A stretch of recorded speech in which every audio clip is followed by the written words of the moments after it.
Okay. So இந்த next stitch இது வந்து இந்த பென்சிலில் கிறுக்கினது வந்து என்னோடய குழந்தை. ஸோ தப்பாக எடுத்துக்காதீங்க.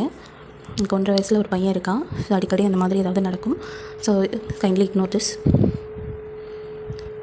ஆஸ் யூஷுவல் இப்படி த்ரெட் எடுக்கிறோம். நான் ஏற்கனவே சொன்ன மாதிரி ஷேப் எந்த இடத்துக்கு போகுதோ அந்த இடத்துக்கு உங்களோட நீடில் வச்சுக்கோங்க.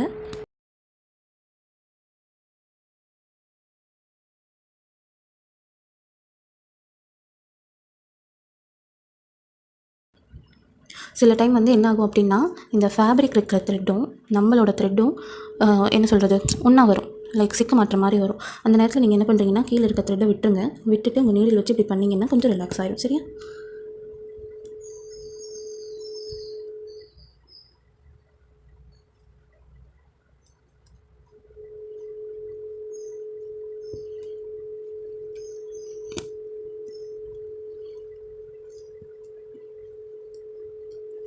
இந்த மாதிரி ஆகும்.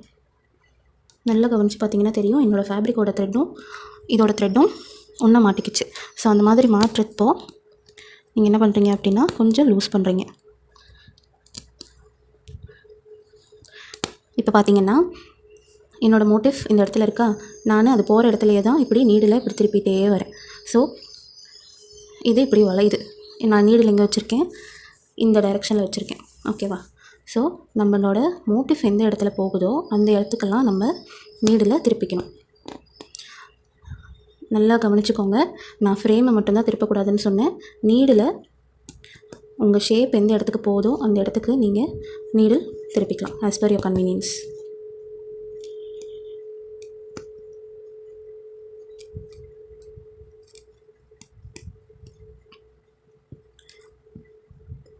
இன்னொன்று நான் ஏன் குட்டி குட்டியாக போட சொல்கிறேன் அப்படின்னா, சில்க் ஃபேப்ரிக்லலாம் வேலை செய்யும்போது நீங்கள் போடுவீங்க, அந்த த்ரெட்டு இந்த ஃபேப்ரிக்கில் அப்படியே இழுத்துட்டு வந்துடும். ஸோ நம்ம குட்டி குட்டியாக த்ரெட்டை ரிலாக்ஸ்டாக போட்டோம் அப்படின்னா நமக்கு ஒரு நீட் லுக் கிடைக்கும். சரிங்களா?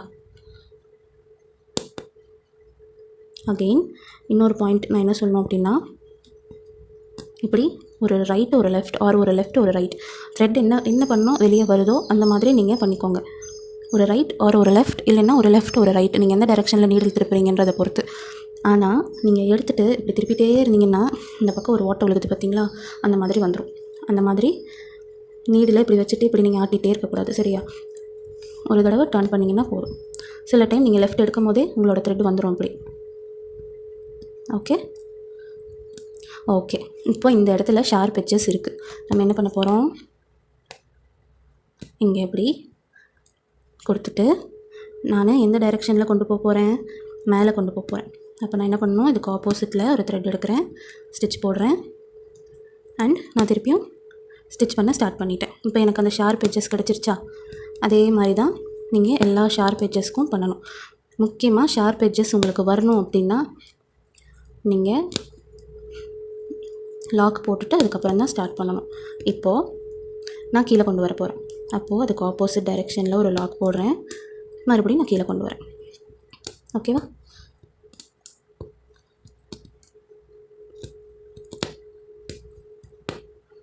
ஓகேவா? இப்படி தான். இப்போது இங்கே ஒரு குட்டி லாக் போடுறேன், திருப்பி நான் மேலே போகிறேன்.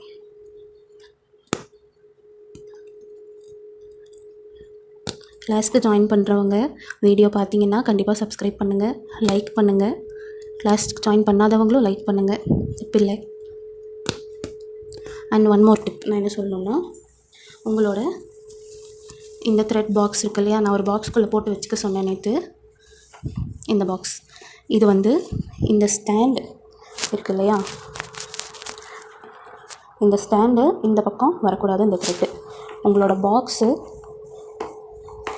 எப்படி இருக்கணும் அப்படின்னா ஃப்ரீயாக இருக்கணும். அந்த த்ரெட்டு இப்படி சுத்தாமல் இருக்கணும். சுத்தாமல் இருந்தால் உங்களோட ஸ்டிச் வந்து நல்லாயிருக்கும்.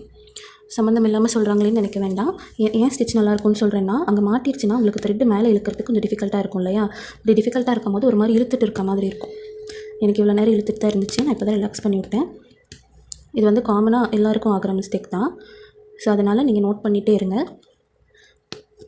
நம்மள அறியாமையே நம்ம த்ரெட் இழுக்கும் போது அந்த மாதிரி வந்துடும், தப்பில்லை. பட் பார்த்துட்டு ரிலாக்ஸ் பண்ணி விட்டுக்கோங்க. உங்களுக்கு ஏதாவது டவுட்ஸ் இருந்துச்சுன்னா என்னோடய வாட்ஸ்அப் நம்பர் ஒரு குரூப்பில் கேளுங்க, கண்டிப்பாக நான் வந்து கிளியர் பண்ணி வைக்கிறேன். ஓகேவா? டவுட்டோடு போட வேண்டாம். அண்ட் ஷார்ப் எட்ஜ் வந்துருச்சு, ஆப்போசிட் லாக், அப்புறம் திருப்பி மேலே போங்க. ஓகேயா?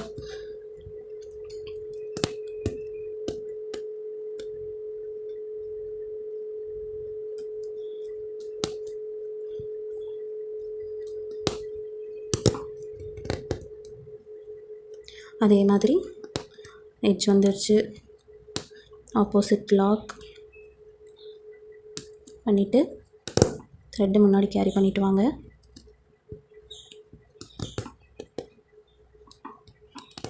சின்ன சின்னதாக ஸ்டிச் போட்டிங்கன்னா உங்களுக்கு உங்களோட ஷேப்பு அப்படியே வந்துடும். சரியா? கார்னர் வந்தாச்சு, ஆப்போசிட்